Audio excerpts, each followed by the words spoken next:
That's added some extra excitement as well. And then I guess the last side of that is really being in the front seat, not driving, but certainly in the front seat, watching a founder actually go and build a business. And I've enjoyed lots of that. I've also lost a lot of hair and had lots of stress through the harder times of when businesses don't go well. But it is also exciting to be there, one step behind the founder watching. Yeah, and yeah, that's the good stuff. What's the frustrating bit? So look, I think there's a frustration that I often have, and possibly our fund has been guilty of this as well. You would think that professional investors, venture capital investors, have their own strongly held, unique thoughts around the business, and they use that experience and their insight and knowledge, skill to work out what to invest into. But there is a very strong herd mentality amongst venture capital investors, and I don't know if you've covered the concept of a lead investor and a follower, but typically when a company gets funded, there is a lead investor that provides the term sheet, negotiates the terms, and then follower investors will join, usually with a smaller amount. And there is certainly this herd mentality where no one wants to lead. Everyone's waiting for that social proof of a lead handing over a term sheet. Once that happens, it's usually a feeding frenzy where all the followers want to get in as quickly as possible, and there's a strong sort of FOMO element. And that hasn't changed. I think it's part of venture capital investing, but it does frustrate me. I think one of the other aspects that frustrates me, and I spend a lot of my time helping and mentoring founders, particularly around their journey to raise capital. And I sometimes get frustrated with how founders try to reach a professional investor. And, there are right ways and wrong ways. And it's a perpetual sort of cold call as well for an investor. Every single day we have people reaching out to us. And so I get to see the good, the bad, and the ugly side of how desperate founders are. So sometimes that frustrates me. Yeah, no, look, thank you very much. And yes, we've talked about term sheets and FOMO and the challenge of general partners. On the one hand, you want the best investments. On the other hand, you've got to invest the money somewhere. Yep. So one of the points that I made to the group is, you're going to the bank, literally going to the bank with a suitcase, filling up the suitcase with money, and giving it to some founders that you've met, I don't know, maybe 8 to 10 or 12 times, or maybe even fewer. And very often, and most of the time, they have no profit. And even they have no profit and sometimes no revenue. How does that make sense? Because just to preempt it, on the screen here, you'll see people from, amazing individuals from mostly from traditional finance backgrounds. And when you talk about investing in entities where you can't do much calculation and you've got no profit, everyone goes white. Like, why do you do that? So how does it make sense? It does appear crazy to most people that are outside of the startup ecosystem. I will agree. It appears crazy to most finance people who study the science of finance.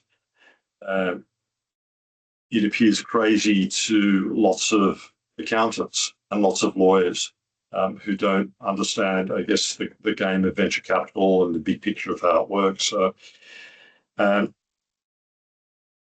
think the hardest concept for people to understand is why it makes sense to invest in a business that has absolutely no revenue.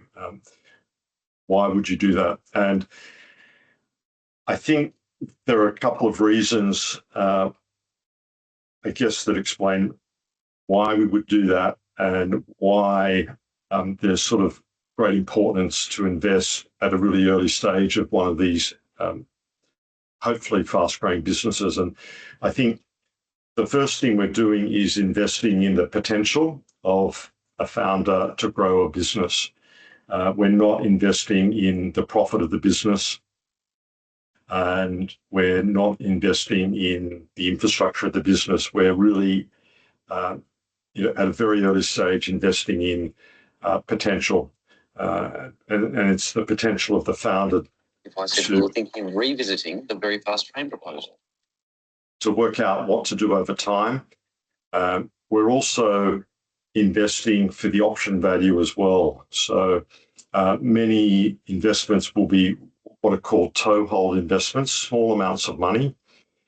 They could be as low as $50,000 or $100,000, which might give the investor the ability to stay close to the business and then double down, triple down, and as the business grows, to invest more money. Profit is sometimes a dirty word to an investor, to a professional startup investor.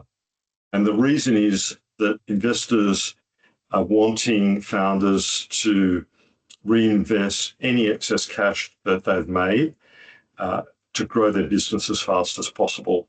And it's really about the speed of growth, and that's really at the absolute core of venture startup investing. I've actually sat on boards where the founders have come in and said, well, we're about to become profitable in a month or 2 months, and the investors will actually be upset. They'll say, you have not been using the resources that you have to grow as quickly as you can.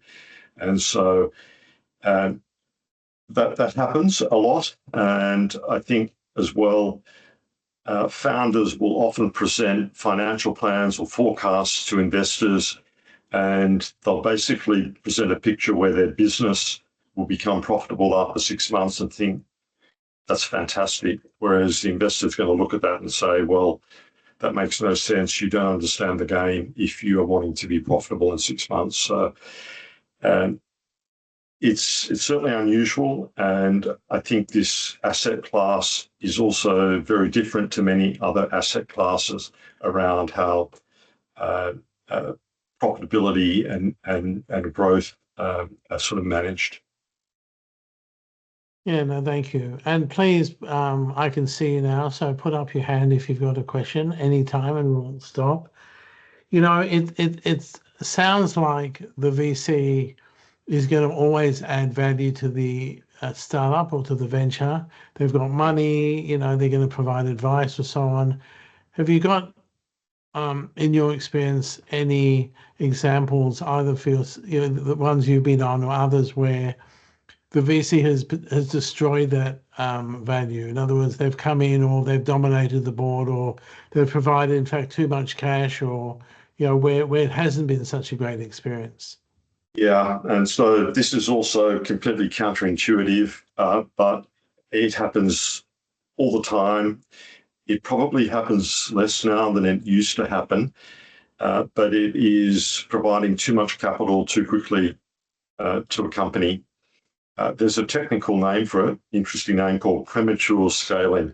And what happens is a founder will wake up one morning, they'll have millions of dollars of cash in their bank account, and the clock will be ticking. The investors will be wanting them to spend that money to grow as quickly as possible. So usually what happens, the founders will have a plan. They'll probably go out and hire a lot of people very quickly to start building human scale in the business. And the problem is that a young founder may not have hired people or many people before. They may make big mistakes in hiring. They probably won't end up with the A team. They'll end up with a lot of B players. That not only burns cash, but it sort of creates dysfunction very quickly in their business. And so we see this happening all the time. And we try and preempt that as well around bringing some sensibility to their financial plan, their strategic plan, on their way to getting our money, and making sure that it's sort of sensible. Lots of companies have failed because they've raised too much money, and that sounds ridiculous, but it just happens all the time. I think you already started learning about term sheets and the different terms that investors will ask for. Sometimes investors will be predatory, and we see this not often, but it does happen. I don't know if everyone understands the liquidation preference idea. Has that been covered before? Not yet. Well, Okay. we've briefly touched on it. Okay, I'll just sort of mention this one as an example. So a liquidation preference is a term that is usually written into the shareholder agreement that determines the order of capital that is repaid back to shareholders. And aggressive investors can dictate terms where sometimes the investors will get all their money back, and founders may end up with absolutely nothing in their own business or from their own business. We've also, I guess, seen value destroyed there just around shareholder agreements and terms there being sort of forced. So you talk about examples. Have you got an example where, you made an investment, or a fund that you involved with made an investment? It didn't look like a great investment, but you did it anyway, and it turned out to be a blockbuster.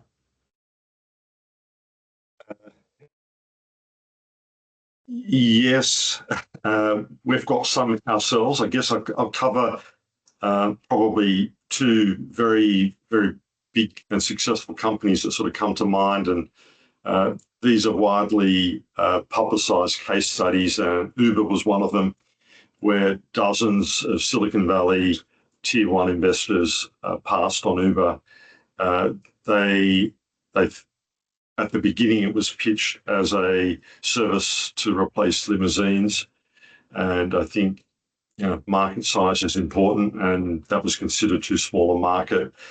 And I don't think anyone thought that the taxi industry could be disrupted. So it's sort of a really good example of an idea that looked pretty crazy. Airbnb is another one as well, where the original pitch was for people to sleep on air mattresses in private houses. And investors who are probably a little bit too conservative passed over that one. And there were dozens as well that passed over Airbnb. I mean, they're both successful businesses, but interestingly, I think the commonality is they both had ideas that may have been silly, irrational, but the founders were strong enough to actually develop the ideas, change, pivot, and then build successful businesses. We've invested in many businesses where we actually handed over money for one idea or the original idea, and then even as short as a few months into the business, that idea was proven to be a bad idea, and the company completely changed what they were doing, and we were stuck there having handed over a lot of money. And so that also happens a lot. One of the most successful companies in one of the funds going is a company called Regi. They, I think, started around 2019, and we were their first venture capital investor. And the product that they operated with for the first 4 years of the company's life, now it exists, but it's a dead product and will be phased out. And the new product that is making the company just grow like crazy, it's now a very, very successful business, is literally 1.5 years old. And it's another, I guess, interesting example of what can happen where the business idea changes as the company progresses, and very dramatically. And sometimes this is sort of how very big businesses are built, where ideas are just changed and the founders are able to react quick enough to continue with the business. Thank you, Gary. I'm just going to pause because I can't believe there are no questions around anything Gary's talked about. I've also just started recording, Gary, just FYI. There are lots of students who are in different time zones, so they watch the recording and will watch the recording of this session. So I hope you're comfortable that I'm recording. Sure. Thank you. So any questions about anything at the moment? Priya. Yes, thank you. I've got one question for you, Gary. When it comes to large super funds in Australia and overseas, their threshold to invest in, they do have VC, PE, asset class, but threshold is quite high. They want to deploy substantial capital and they probably don't look at smaller ideas or smaller businesses. What's your experience has been around those challenges in terms of missed opportunities or challenges to get funding when you don't need substantial capital? Yeah, so I guess first my perspective on what has happened with the large super funds. You're correct. Their involvement in venture capital has been fairly limited in Australia, but I think what a lot of people don't know is that the large super funds have been active in global venture capital funds for a long, long time. It's probably only been 10 years since the first Australian venture capital fund took local super money. And so, I mean, these large funds, they fly over to Silicon Valley and they invest in the tier one funds there, much larger funds and much larger potential to make money.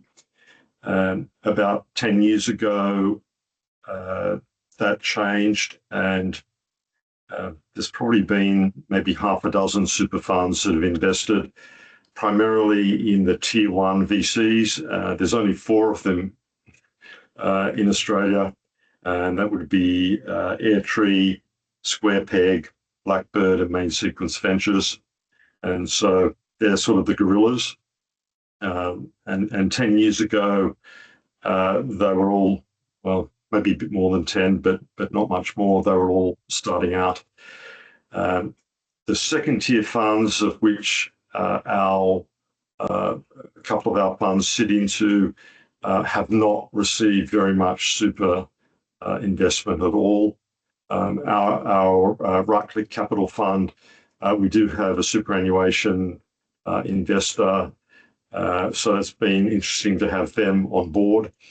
The super funds have invested, I mentioned the word at the beginning, optionality, and have invested in a lot of these funds for optionality to co-invest directly into the more successful startups.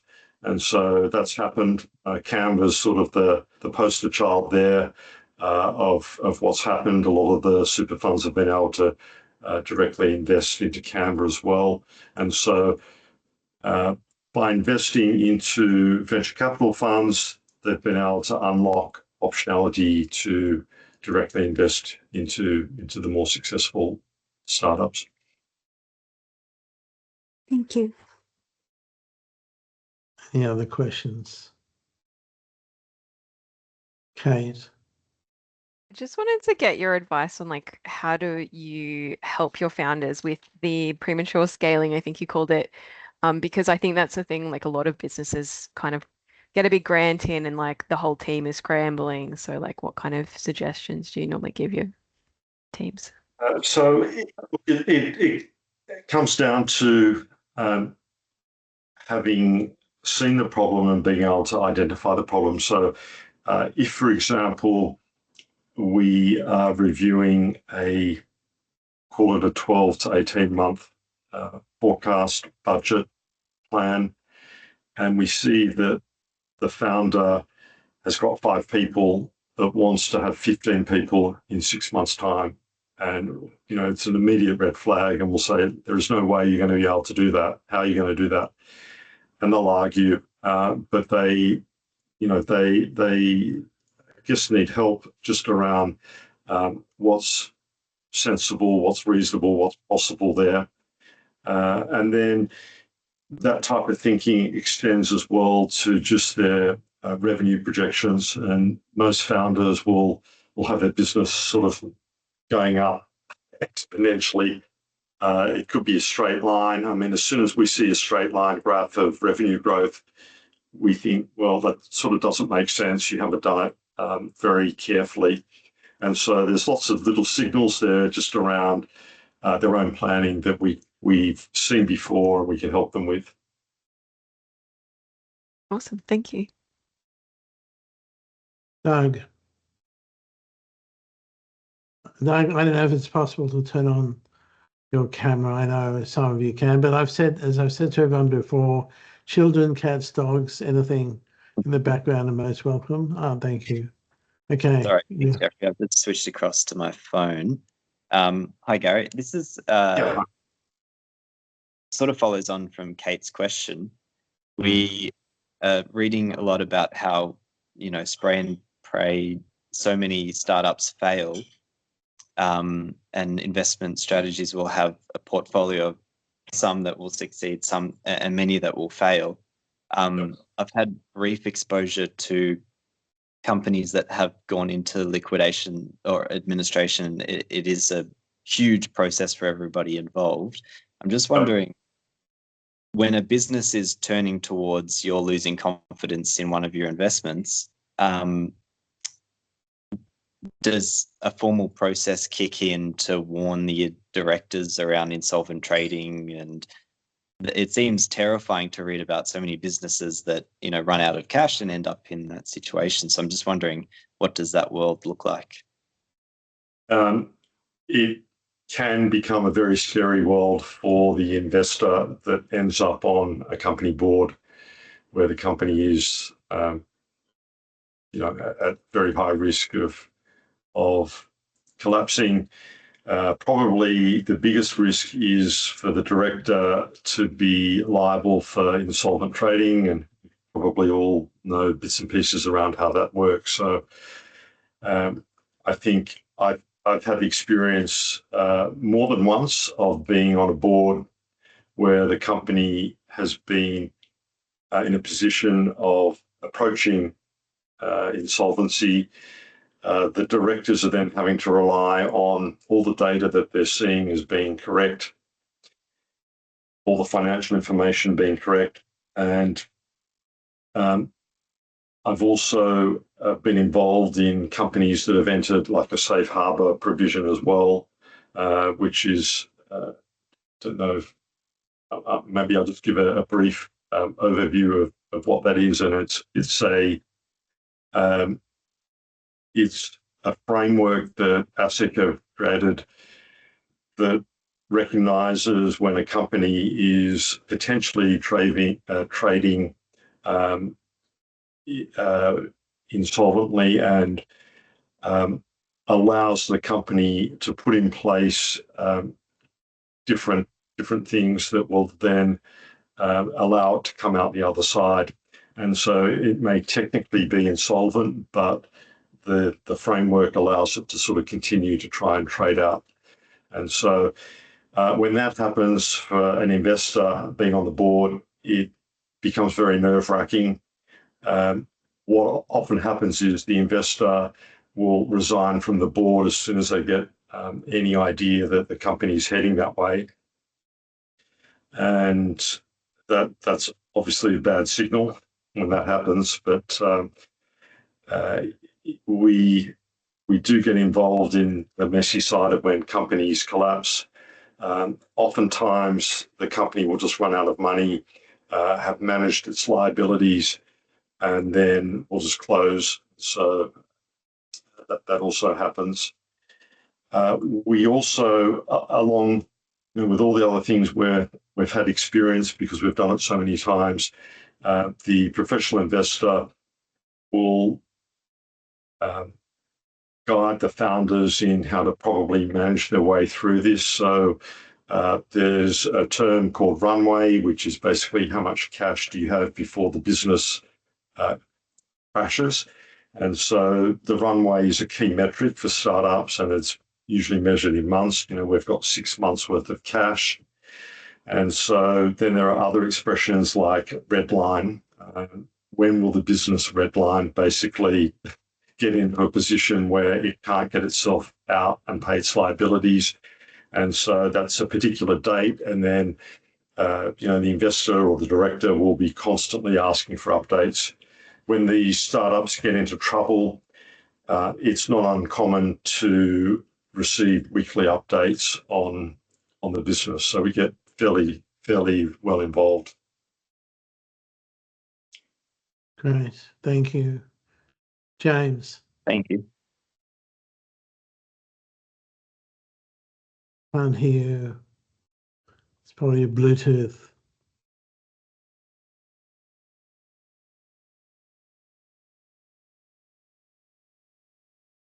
No, not yet. Not quite. I think you're on mute now. Now? Yep, That's Yeah. now it's good.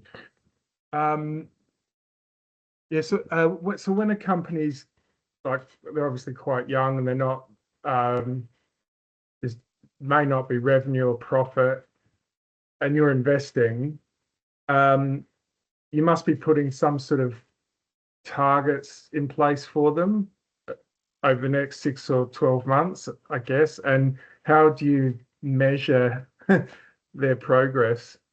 Yeah, that's a good question. So the targets are generally initiated by the founders, and the investor will either agree that it makes sense, or if not, work with the founder to come up with more reasonable targets. But usually it's the founders that build the projections of the business. One of the non-negotiable terms in all of our term sheets is the requirement to receive information from the founders or from the business. And it's called information rights, which you've probably covered. And so we require at a minimum detailed information every quarter, ideally every month, and it could be all the board materials and financial reports. And we will also keep in touch with the founders. We have quarterly calls. We'll either have a coffee with them if we're in the same city, or we'll do a video call, and we'll just have a touch base to see how things are going and to see how we can help the business. But this information rights is absolutely critical. Otherwise, the investor, A, doesn't know how the business is going, and B, will never probably discover the right time to be able to exit out of that business as well, because they won't have any visibility into what's happening. And is it purely financial, or there must be, I don't know, what they're spending the money on, or they must have project kind of stuff? It's everything.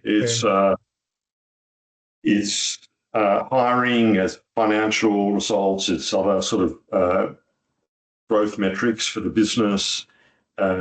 It's the good news, it's the bad news, it's the allocation of employee stock options. It's anything to do with the business usually is something that can be provided back to the investor.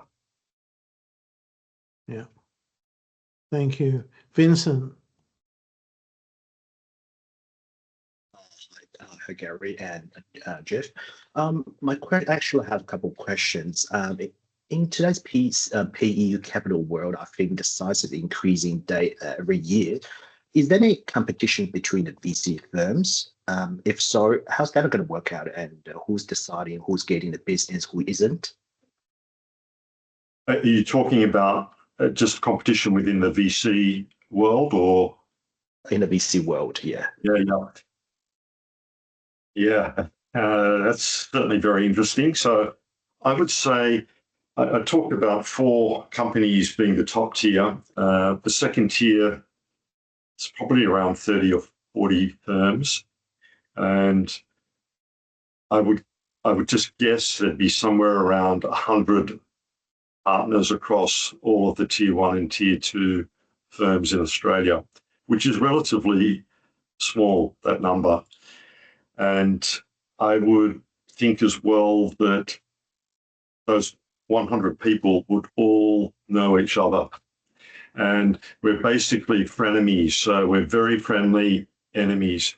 And there's intense competition sometimes to invest into a red hot startup. And it will be a lot of jockeying to try and lead and get into that investment. That's the enemy side of it. And the friend side of it is if an investor decides to lead, and let's say the company is raising $5 million and the lead investor invests $2 million, there's $3 million to find. And so what will happen is that lead investor will start firing off emails to all of the partners in their network to say, we've got a really interesting company, we're leading, would you like an introduction to the founder? And that's where everyone becomes best friends and provides information and is very helpful. So it's a very interesting dynamic. And in fact, the group of partners in the top 1 and 2 tiers up until recently would go away every year. There's another organisation that would organise like a conference or a trip, and all these frenemies would get together, have meals, listen to speeches, share ideas. But then when they're back in the trenches, it's pretty tough going. Interesting dynamic. Yeah, that's fascinating. Thank you. And my second question, if you don't mind, because in one of the training course webinar, I believe you are one of the GPs of your firm. Mind if I ask, what's your day look like? How's it going to work out? You providing governance in the firm, as well as monitoring all the entrepreneurs or startup entrepreneurs, and also providing value addings to the company, and also looking out the opportunities. How's it going to work out in your 8 hours work life? Also completely unpredictable. And so we have our current fund is a relatively small team. We do have a lot of process and a lot of discipline. But just before I get into that, maybe just the governance side. And so this has been, I guess, the same for all of the funds that have invested from the GP or the general partner is usually the investment team. And there might be 1 or 2 other principals that are involved in deciding on the actual investments to make. And then outside of the fund itself is usually an advisory board. And we have an advisory board with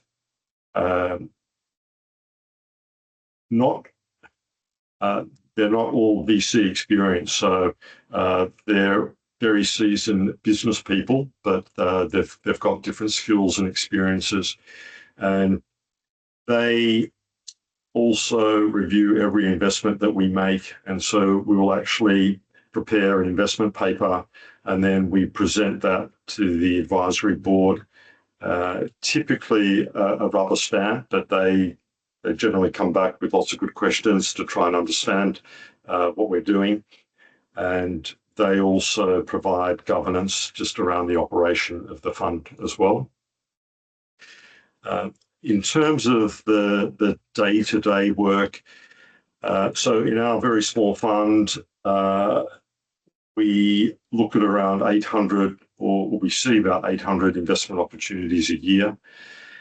And so we have a pretty strict process around how we vet them. We obviously can't meet with 800 founders a year. There's literally a handful of people. And so we've got resource that will do an initial review, lots of ticks, lots of crosses. If it gets past that, then it will go to another level of review. And for the ones that are interesting, we always have two different people on the team look at the same opportunity. If that passes through that gate, then we will organise a call with the founder. Post-COVID, all that happens through video. Before COVID, it generally used to be face-to-face, which is much more laborious.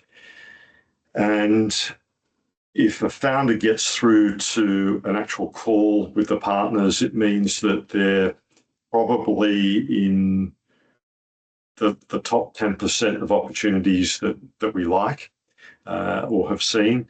And then we may end up with multiple meetings as we sort of work out whether we want to invest or not. Sometimes we will make a decision after the very first meeting if we think a company is very competitive in terms of their investment.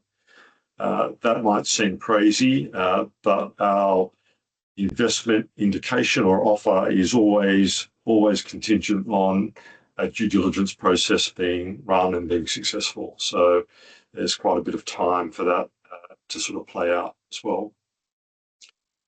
So to break up the day, it would be looking at pitch decks, getting a whole lot of inbound from founders wanting to get our attention, wanting to sort of pitch their company to us.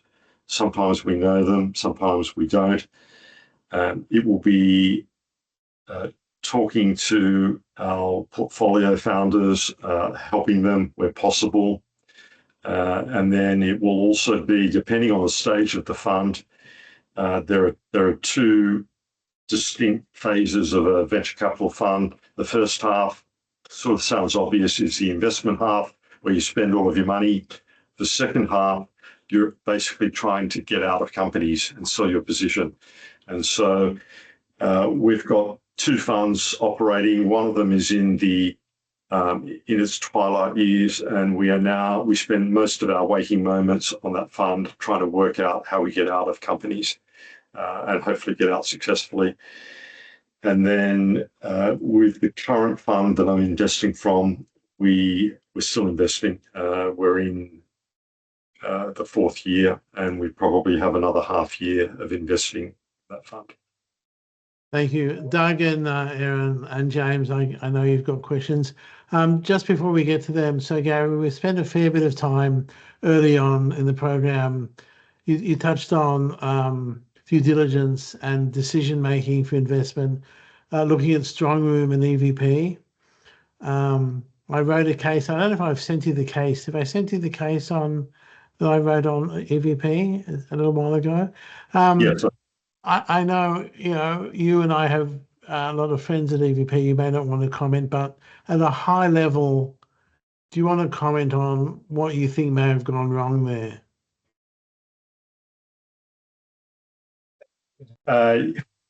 Yeah. So look, I would say it was a combination of two things. One was probably not deep enough due diligence on the part of the investor. And the second part of that was, and I guess it's been alleged, but it's been well documented, just that the founders were fraudulent in how they represented their business. And so I think that case has sent sort of shockwaves through the whole venture capital industry. Lots of the partners I've spoken to from different funds, it was sort of a wake-up call. And I think the first thing that happened in our fund was that our advisory committee basically asked us some tough questions. That obviously read all of the media reports, and they asked us to go back and have a look at all of our due diligence work processes. We've done that, and we have actually significantly tightened our DD process. We even went to the extent of going out to our lawyers and to our accountant, external accountants. We asked for them to review the legal and financial diligence process that we have. We also asked them for new ideas as well. And so the diligence is deep. Of course, it's probably possible to misrepresent or to be fraudulent and to actually get away and actually pass through due diligence. But I think it's probably getting harder for founders to do that. I think potentially for the strong room due diligence, where the due diligence may have failed was that there was no reconciliation of the financial representations back to actual bank account transactions and looking at statements. We often get very strong pushback. We actually ask for read-only access into a company's financial systems. So whether it's Xero or some other system, we'll ask for login or for their other systems that they use. We'll go in there and have a look around ourselves and pull the data ourselves. So that's sort of the level that it can get down to. Thank you. Just a question for myself.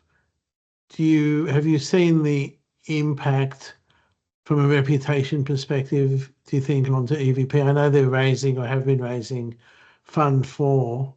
Do you think there's been any follow-on impact, or people have sort of forgotten about it? It's interesting. We've talked about this a lot as well. So I think EVP's reputation was absolutely stellar, both from the investor side, but also from the founder side. I think the EVP portfolio companies, the founders loved EVP, probably still do.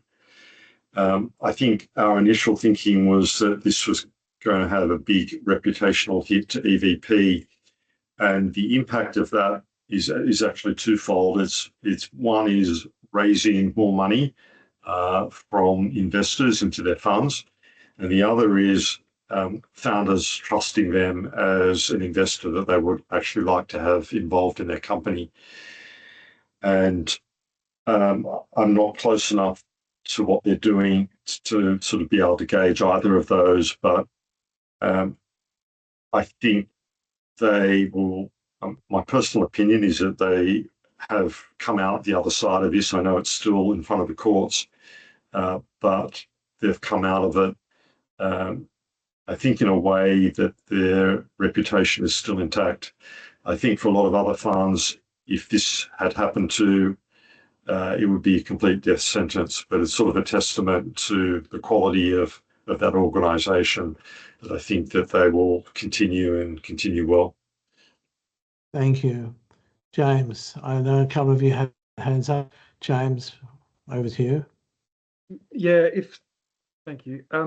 If so many ventures fail, why is StrongArm such a controversial or high-profile case?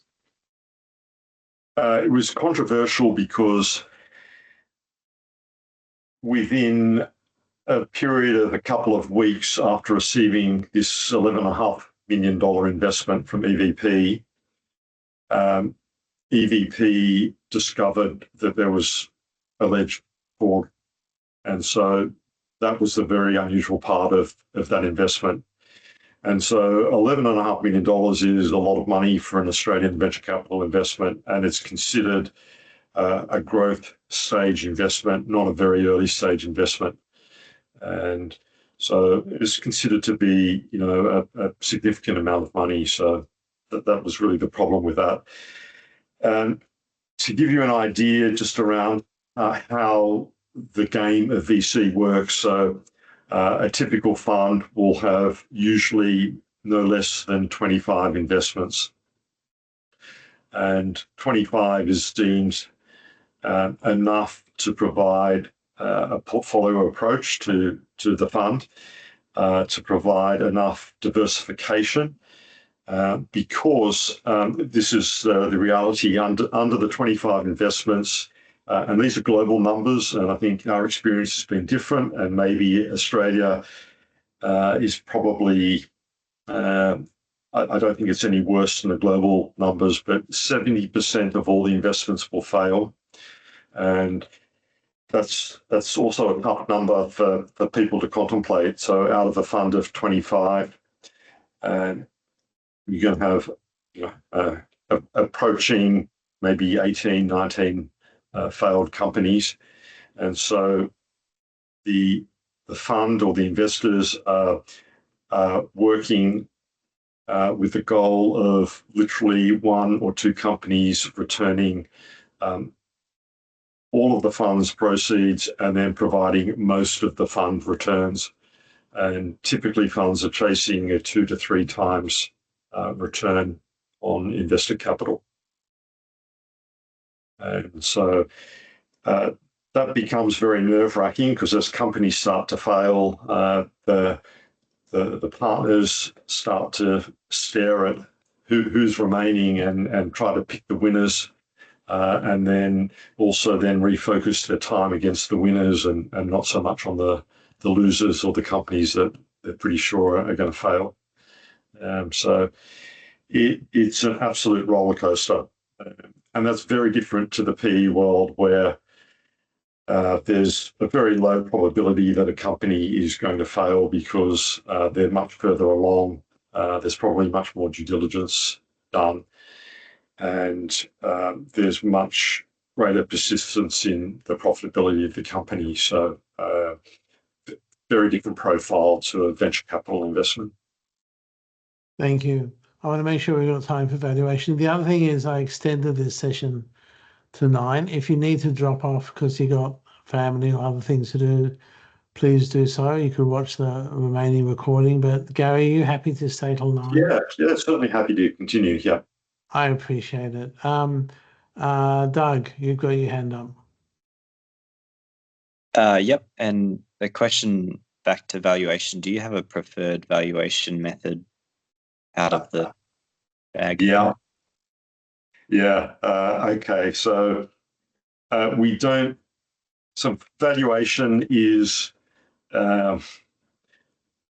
small part science, large part art, and I guess the valuation methodologies that all the finance people on this call have learned are probably not too relevant for venture capital investing.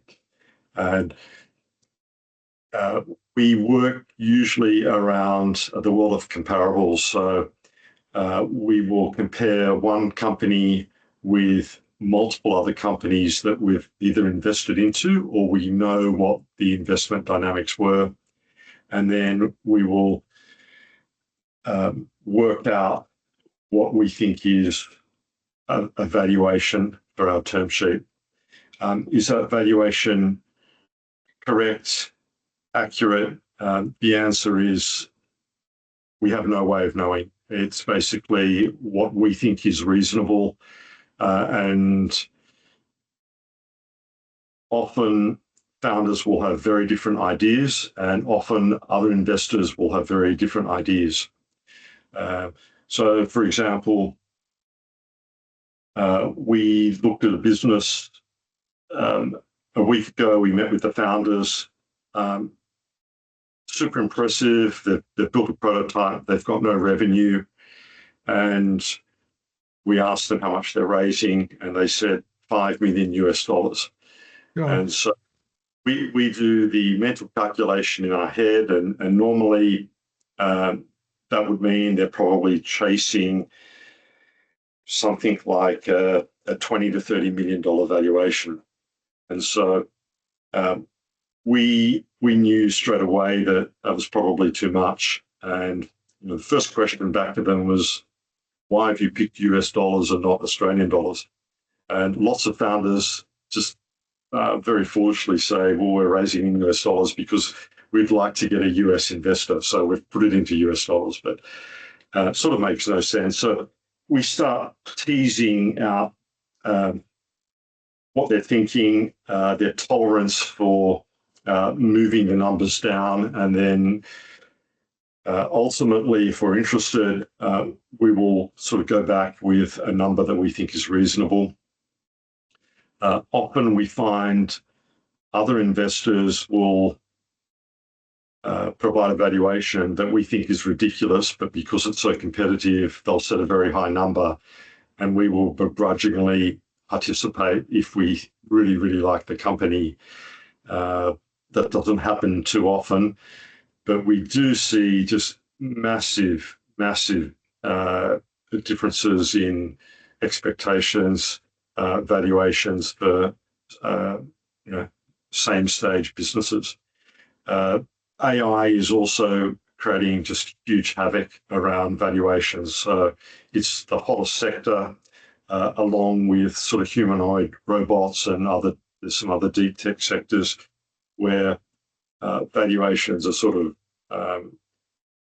already ridiculous and will probably settle down. But so back to my original comment, not much science, a lot of art, and a lot of sort of negotiation.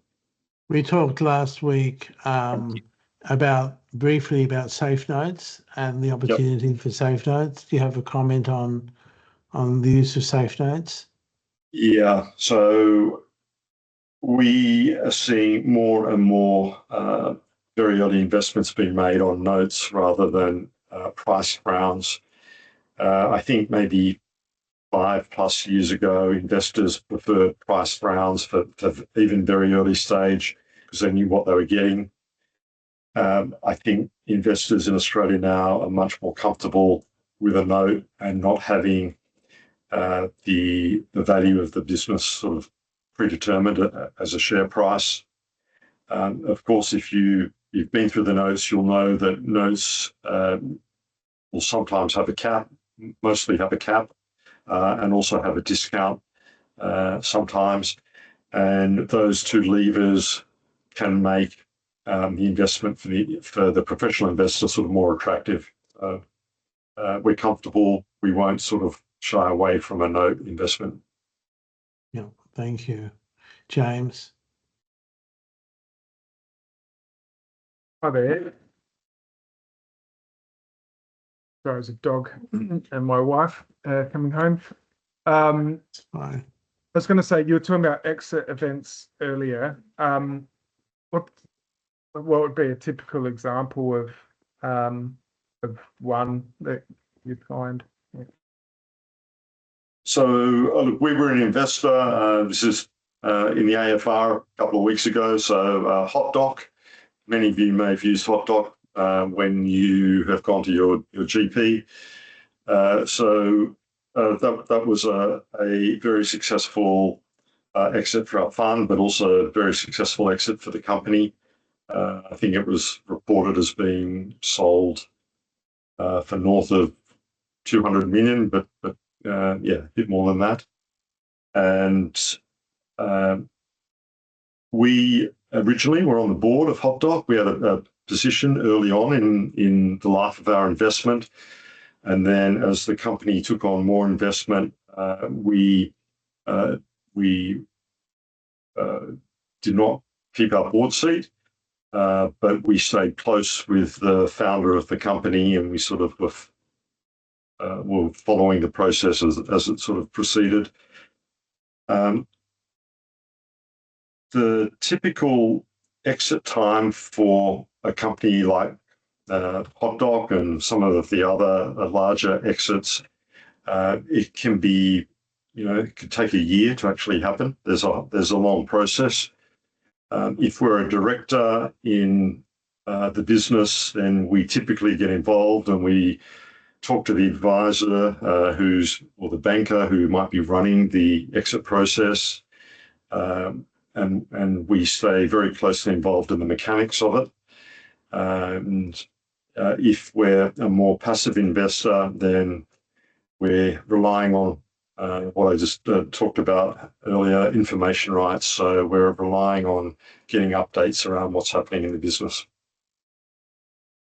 Thank you. Jason. Okay. Hi, sorry. I have 2 to 3 questions. One, how do you deal with investors who are purely profit driven? My second question is, other than financial cash flows and all the financial figures and projections, how do you weigh the technical and regulatory aspects? Because I come from the medtech and pharmaceutical angle. And in terms of the third question, what determines the exit timeframe? Yeah, so look, fund lengths are generally now no less than 10 years. And most funds around the world from 2015 onwards have lost 4 years of investment growth because of COVID and then post-COVID.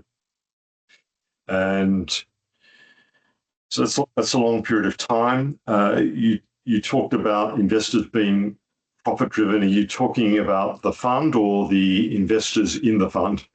Investors in the fund.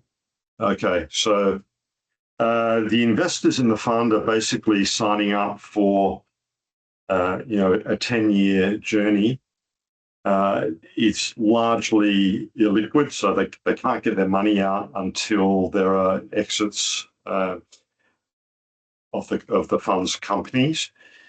And for the first 5 years, there's generally no liquidity. So it's a long road for the investor in a fund. They're hoping to get a 2 to 3 times return on their money. You can probably do your own analysis around the internal rate of return and whether it's worth the journey or whether there are easier and less risky ways to make money. And I think the thinking around that has probably changed over the last number of years as funds have grown to be a bit longer. Yeah. And Thank you.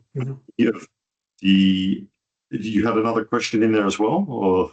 Oh, sorry. I have another question. Other than financial cash flows, the financial aspects, how do you weigh in terms of when you're evaluating a company, the technical aspects of their products, the regulatory aspects of their products, and etc.?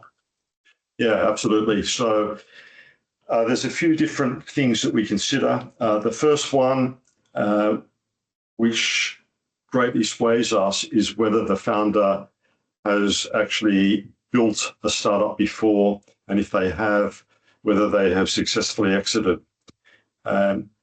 If they have done that, their value can be 10x versus them not having done that. So it's a hugely prized sort of experience if they've actually exited a business.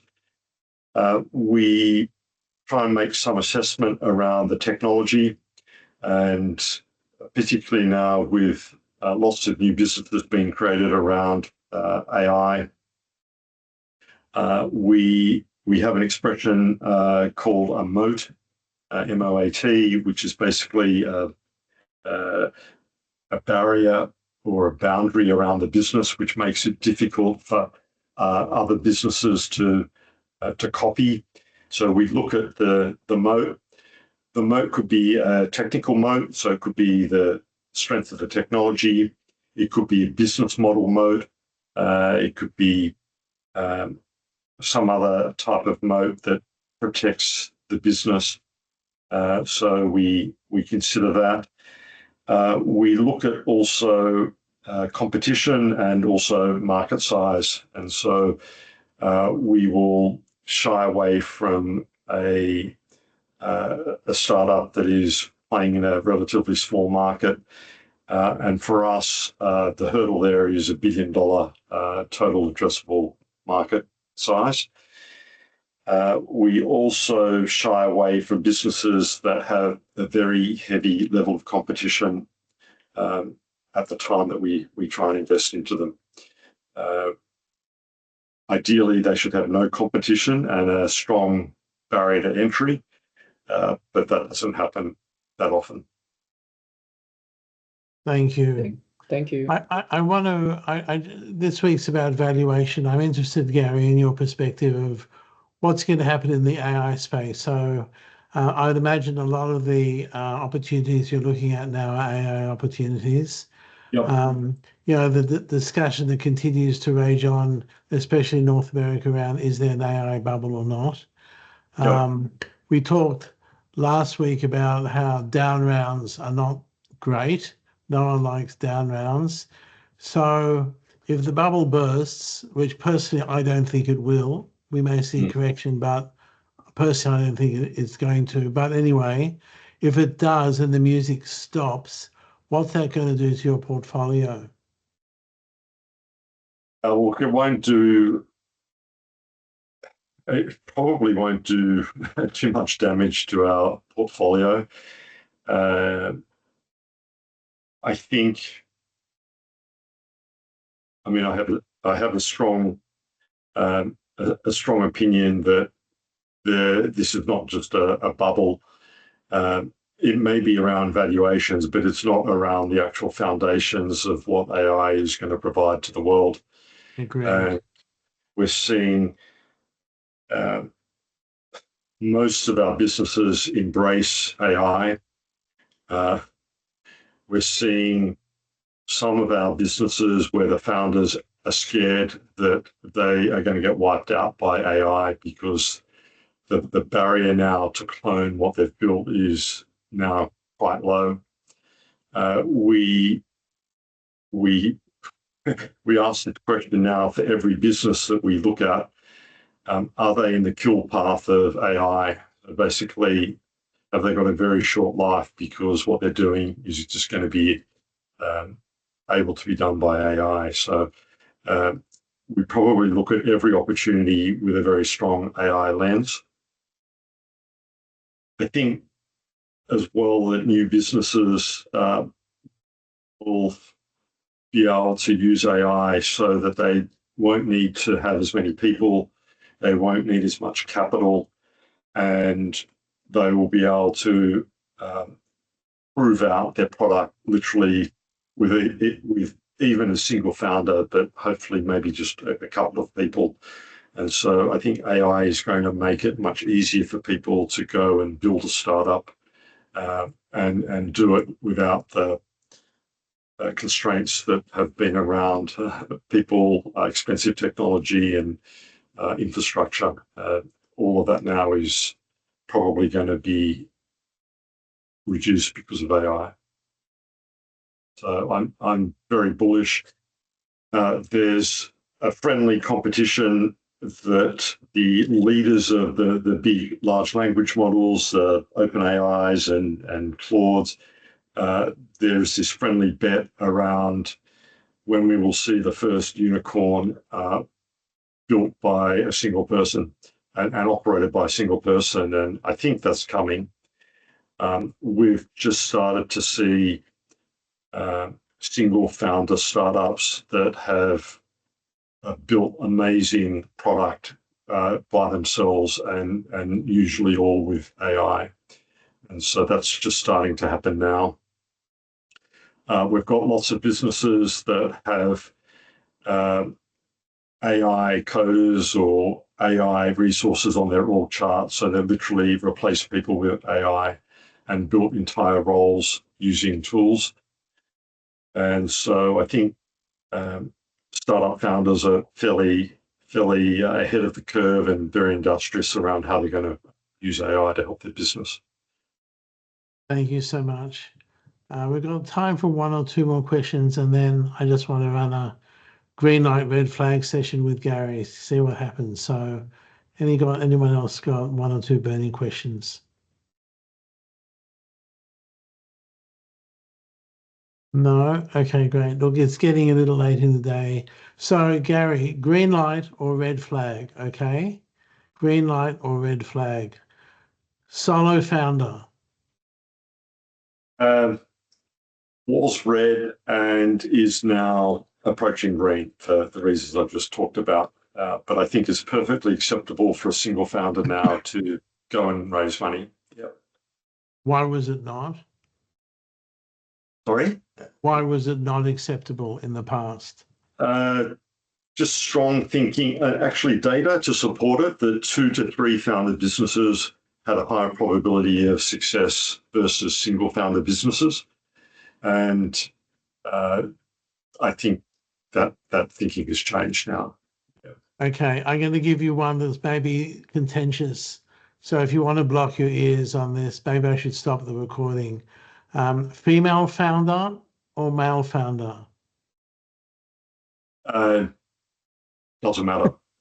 I can tell you by the numbers that female founders have had a much tougher time raising capital, and the numbers are not great, but we have got some terrific female founders in our portfolio, and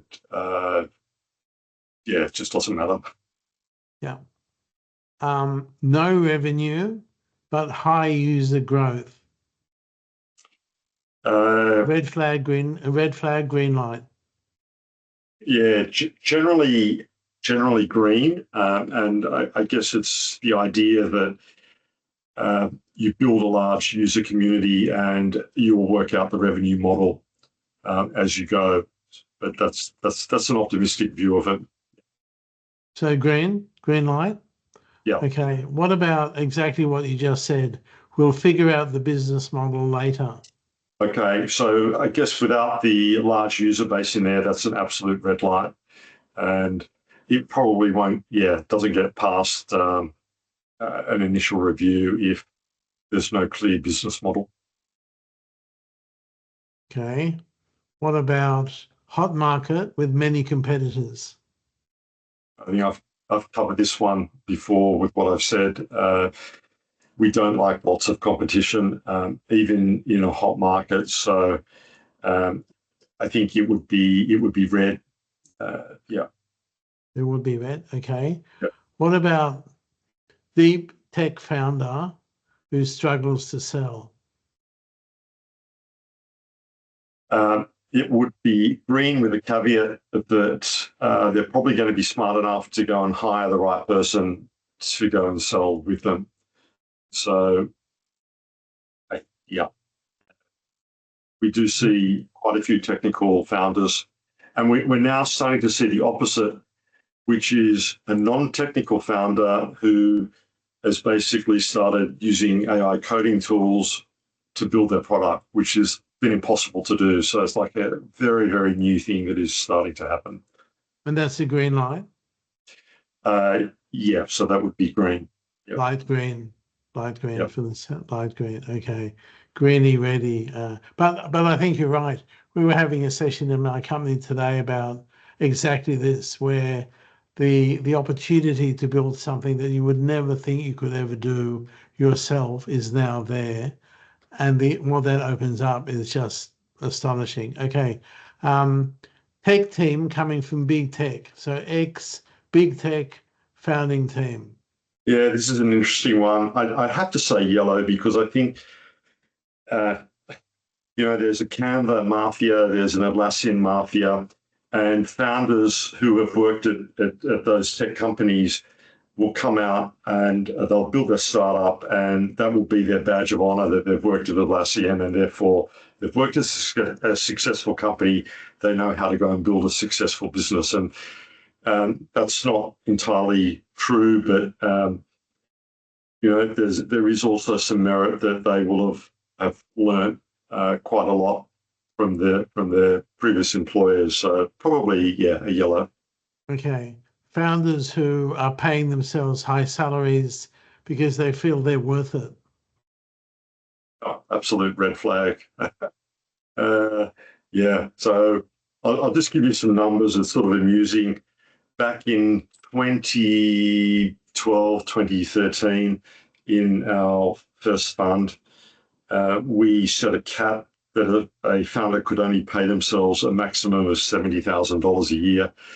And I think since then,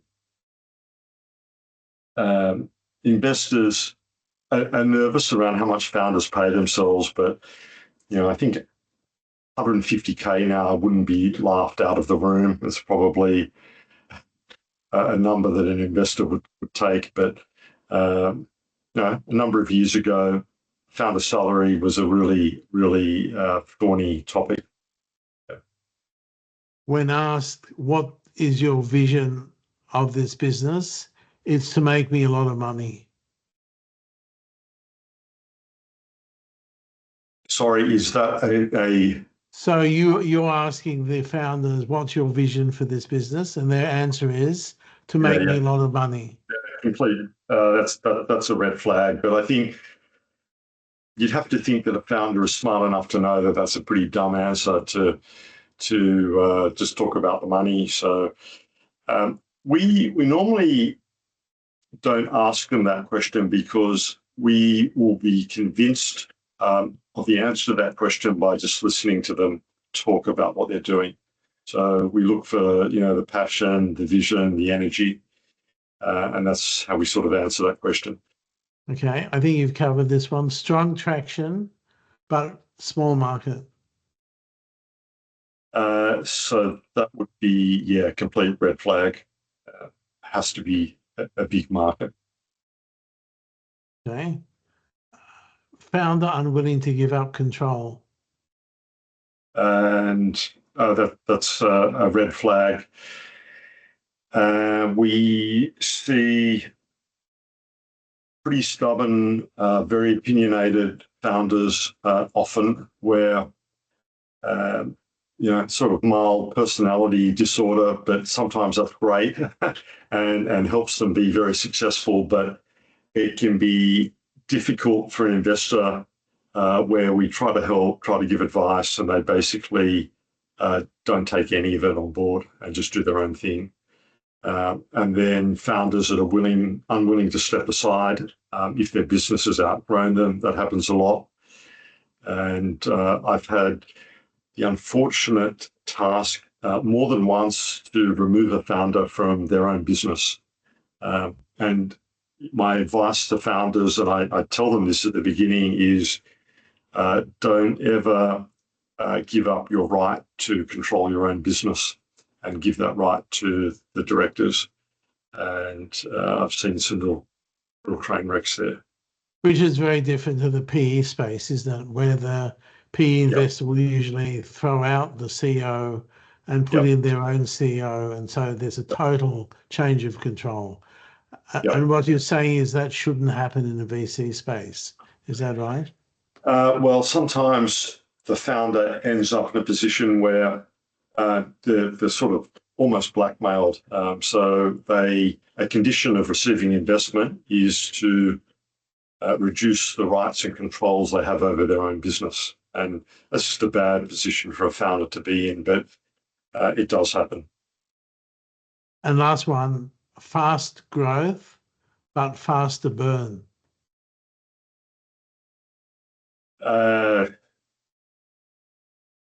Generally red, but if there is a strong business model and there is sort of a positive unit economics, then maybe that might make sense. But initial reaction is probably red.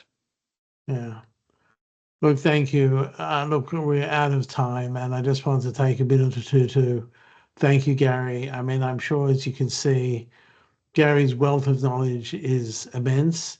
His generosity to spend time with us is hugely valued.